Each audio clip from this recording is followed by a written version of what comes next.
Hi friends, RRB வந்து பார்த்தீங்கன்னா 2024ஆம் ஆண்டு நடந்த டெக்னீஷியன் கிரேட் 3 எக்ஸாமுக்கான ரிசல்ட்ஸ் வந்து பப்ளிஷ் பண்ணாங்க. கொஞ்ச நாளைக்கு முன்னாடி வந்து பார்த்தீங்கன்னா டெக்னீஷியன் கிரேட் 1க்கு வந்து ரிசல்ட்ஸ் பப்ளிஷ் பண்ணியிருந்தாங்க. அதை தொடர்ந்து இப்போ டெக்னீஷியன் கிரேட் 3க்கு வந்து ரிசல்ட்ஸ் பப்ளிஷ் பண்ணியிருக்காங்க. ஸோ அதை பற்றின முக்கியமான விவரங்களை பார்க்கலாம், சரிங்களா?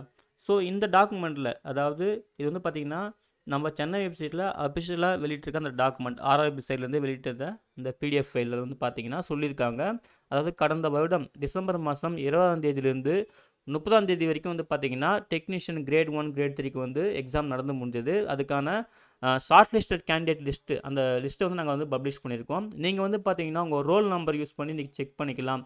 இந்த ரோல் நம்பர் வந்து பார்த்தீங்கன்னா அசெண்டிங் ஆர்டர், அதாவது ஏறு வரிசை, ஓகேங்களா? அதாவது சின்ன நம்பர்லேருந்து பெரிய நம்பர் அந்த மாதிரி கொடுத்துருக்காங்க. ஸோ உங்கள் ரோல் நம்பர் வந்து பார்த்தீங்கன்னா உங்கள் ஹால் டிக்கெட், ஓகேங்களா? உங்கள் ஹால் டிக்கெட்டில் ஃபஸ்ட்லேயே இருக்கும். அப்புறம் நீங்கள் இந்த டெக்னீஷியன் கிரேட் 3க்கு அப்ளை பண்ணும்போது இருக்கிற அப்ளிகேஷனில் உங்கள் ரோல் நம்பர் இருக்கும். அந்த ரோல் நம்பர் யூஸ் பண்ணி தான் நீங்கள் செக் பண்ணுற மாதிரி இருக்கும்னு சொல்லியிருக்காங்க. இன்கேஸ் நீங்கள் வந்து ஷார்ட் லிஸ்ட் ஆகிட்டிங்கன்னா, உங்கள் ரோல் நம்பர் வந்து இதில் இருந்துச்சுன்னா, நீங்கள் வந்து அஃபிஷியல் வெப்சைட்டில் போயிட்டு ஸ்கோர் கார்டு லிங்க்லேயுமே உங்கள் ரிஜிஸ்ட்ரேஷன் நம்பர், அதுக்கப்புறம் உங்கள் டேட் ஆஃப் பர்த் கொடுத்து என்ட்ரி பண்ணி உங்கள் ஸ்கோர் கார்டை வந்து செக் பண்ணிக்கலாம். ஸ்கோர் கார்டை பிரிண்ட்டும் எடுத்துக்கலாம் அப்படின்னு தெளிவாக சொல்லியிருக்காங்க.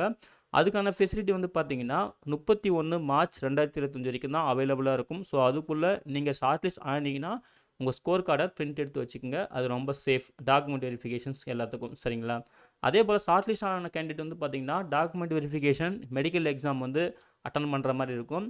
ஸோ டாக்குமெண்ட் வெரிஃபிகேஷன்ஸ்க்கான அந்த பிளேஸு, டேட்டு, டைமிங் எல்லாமே உங்களுக்கு கால் லெட்டரில் தெளிவாக வந்துடும். ஸோ அந்த கால் லெட்டர் வந்து பார்த்தீங்கன்னா நாங்கள் வந்து உங்களுக்கு உங்கள் இமெயில் மூலிமா இல்லை மொபைல் நம்பர் மூலிமா வந்து இன்டிமேட் பண்ணுவோம். வெப்சைட்லேயும் நாங்கள் வந்து பப்ளிஷ் பண்ணுவோம். நீங்கள் அங்கே தான் டவுன்லோட் பண்ணுற மாதிரி இருக்கும் அப்படின்னு சொல்லியிருக்காங்க. அதையும் வந்து பார்த்துக்குங்க, சரிங்களா? ஸோ அதுக்கான அந்த டாக்குமெண்ட் வெரிஃபிகேஷன், மெடிக்கல் எக்ஸாம் பார்த்தின டீட்டெயில் எல்லாமே அந்த ஹால் டிக்கெட்டில் இருக்கும்னு தெளிவாக சொல்லியிருக்காங்க. அதையுமே நோட் பண்ணிக்கோங்க. அதே போல் டாக்குமெண்ட் வெரிஃபிகேஷன் முடிஞ்சதுக்கு அப்புறம் வந்து பார்த்தீங்கன்னா நீங்கள் வந்து மெடிக்கல் எக்ஸாம் வந்து அட்டன் பண்ணுற மாதிரி இருக்கும். அது வந்து பார்த்தீங்கன்னா ரயில்வே ஹாஸ்பிட்டல்ஸ், ஓகேங்களா? ஸோ அவங்களுக்கு தொடர்பாக, அதாவது ரயில்வே தொடர்பாக இருக்கிற ஹாஸ்பிட்டல்ஸில் வந்து நடக்கும் அப்படின்னு சொல்லியிருக்காங்க. இது வந்து பார்த்தீங்கன்னா டாக்குமெண்ட் வெரிஃபிகேஷன் முடிஞ்சு அடுத்த நாளே நடக்கும். நெக்ஸ்ட் டே ஆஃப் டிவி அப்படின்னு சொல்லியிருக்காங்க, ஓகேங்களா? அடுத்த நாளே நடக்கும் அப்படின்னு சொல்லிட்டு, சரிங்களா? ஸோ நீங்கள் வந்து பார்த்தீங்கன்னா மேக்ஸிமம் ஒரு 3லேருந்து ஒரு 4 டேஸ் வந்து பார்த்தீங்கன்னா இந்த டாக்குமெண்ட் வெரிஃபிகேஷன்ஸ்க்கும் மெட்ரிகுலேஷன் எக்ஸாம் ஸ்பெண்ட் பண்ணுற மாதிரி இருக்கும் அப்படின்னு சொல்லியிருக்காங்க. ஸோ அதுக்கேற்ற மாதிரி நீங்கள் அரேஞ்ச்மெண்ட் வந்து பண்ணிக்கோங்க. ஒரு 3 to 4 டேஸ்க்கு ஏற்ற மாதிரி நீங்கள் வந்து அரேஞ்ச்மெண்ட் பண்ணிக்கிங்கன்னு தெளிவாக சொல்லியிருக்காங்க. Document verification plus medical exam ரெண்டுமே சேர்த்து, ஓகேங்களா? அதுக்கப்புறம் வந்து இந்த டாக்குமெண்ட் வெரிஃபிகேஷன் முடிஞ்சதுக்கப்புறம், அதாவது railway hospitals, railway health unit, ஓகேங்களா? அதில் தான் உங்களுக்கு வந்து மெடிக்கல் எக்ஸாம் நடக்கும். ஸோ அந்த மெடிக்கல் எக்ஸாமுக்கு வந்து மெடிக்கல் ஃபீ அப்படின்னு சொல்லிட்டு இருக்குது. அதாவது வெறும் ரூ. 24, ஓகேங்களா? வெறும் ரூ. 24 மட்டும்தான் ஷார்ட் லிஸ்ட் ஆன கேண்டிடேட் வந்து பே பண்ணணும் அப்படின்னு சொல்லியிருக்காங்க. அதையும் நோட் பண்ணிக்கோங்க.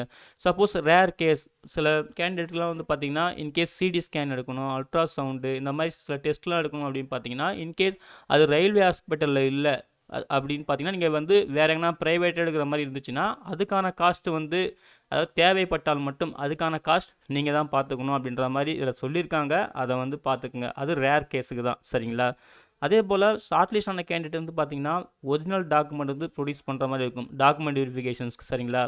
அந்த ஒரிஜினல் டாக்குமெண்ட் கூட 2 sets of self attested photo copy, ஓகேங்களா? 2 set self attested photo copies வந்து ரெடி பண்ணி வச்சுக்கோங்க. அதாவது ஜாப் நோட்டிஃபிகேஷனில் சொன்னால் அந்த ஃபார்மேட்டில் கால் லெட்டரோட நீங்கள் வந்து சப்மிட் பண்ணுற மாதிரி இருக்கும் அப்படின்னு சொல்லிட்டு தெளிவாக கொடுத்துருக்காங்க.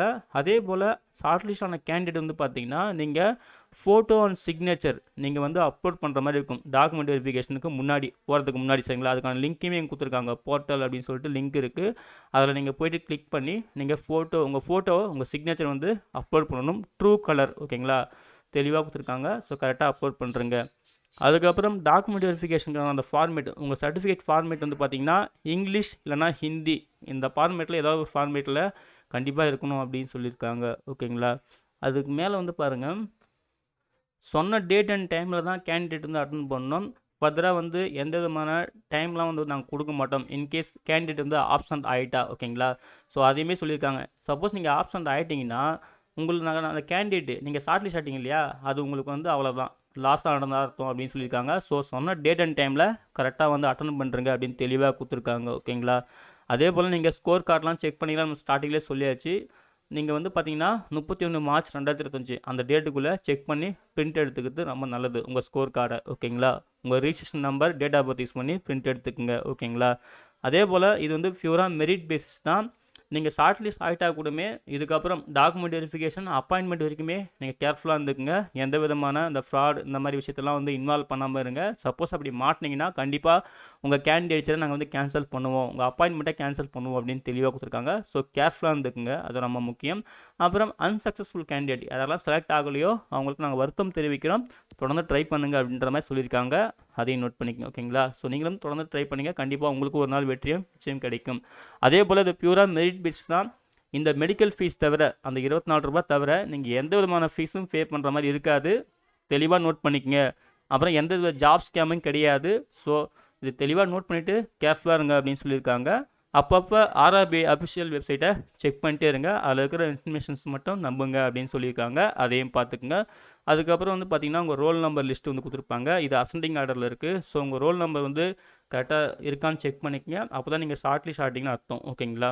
ஸோ அவ்வளோதான் ஃப்ரெண்ட்ஸ். அது கூடவே வந்து பார்த்தீங்கன்னா இதில் வந்து total number of candidate short listed 2638 candidates select பண்ணியிருக்காங்க. அது தெளிவாக அவங்க கொடுத்துருக்காங்க. அதுக்கப்புறம் வந்து பார்த்தீங்கன்னா கட் ஆஃப் மார்க்குமே கொடுத்துருக்காங்க. ஓகேங்களா? இது வந்து பார்த்தீங்கன்னா நம்ம சென்னை ஜோனுக்கான கட் ஆஃப் மார்க் கொடுத்துருக்காங்க. அதாவது கேட்டகிரி வைஸ். இப்போ வந்து மொத்தம் 40 கேட்டகிரி இருந்துச்சு இல்லையா டெக்னீஷியன் கிரேட் 3க்கு வந்து. ஸோ இங்கே பாருங்கள், கேட்டகிரி நம்பர் 2, 3, 4 அப்படின்னு சொல்லிட்டு கொடுத்துருக்காங்க. நீங்கள் எந்த ஆர்டர் ப்ரிஃபரன்ஸோ, உங்களுக்கு எந்த கம்யூனிட்டி கேட்டகரியோ, ஸோ தெளிவாக செக் பண்ணிக்கோங்க உங்களுக்கான கட் ஆஃப் மார்க் என்ன அப்படின்னு சொல்லிட்டு பார்த்துக்கலாம். சரிங்களா? ஸோ கட் ஆஃப் மார்க் அந்த பிடிஎஃப் ஃபைலும் இருக்குது. ஷார்ட் லிஸ்ட் ஆன கேண்டிடேட் பிடிஎஃப் ஃபைலுமே இருக்குது. ஷார்ட் லிஸ்ட் ஆகிட்டிங்கன்னா நீங்கள் ஸ்கோர் கார்டு லிங்க் வந்து அஃபிஷியல் வெப்சைட்டில் போய் செக் பண்ணிக்கலாம். அதுக்கான லிங்க்கை வந்து தரேன். ஓகேங்களா? ஓகே ஃப்ரெண்ட்ஸ், இந்த இன்ஃபர்மேஷன் தான் உங்கள்கிட்ட ஷேர் பண்ணிக்கலாம்னு இருந்தேன். இந்த இன்ஃபர்மேஷன் பிடிச்சிருந்தா இந்த வீடியோ லைக் பண்ணுங்கள், மறக்காமல் உங்கள் ஃப்ரெண்ட்ஸுக்கும் ஷேர் பண்ணுங்கள். கண்டிப்பாக அவங்களுக்கும் ஹெல்ப்ஃபுல்லாக இருக்கும். சரிங்களா? செலக்ட் ஆன கேண்டிடேட் எல்லாருக்கும் wish you all the best. Thank you.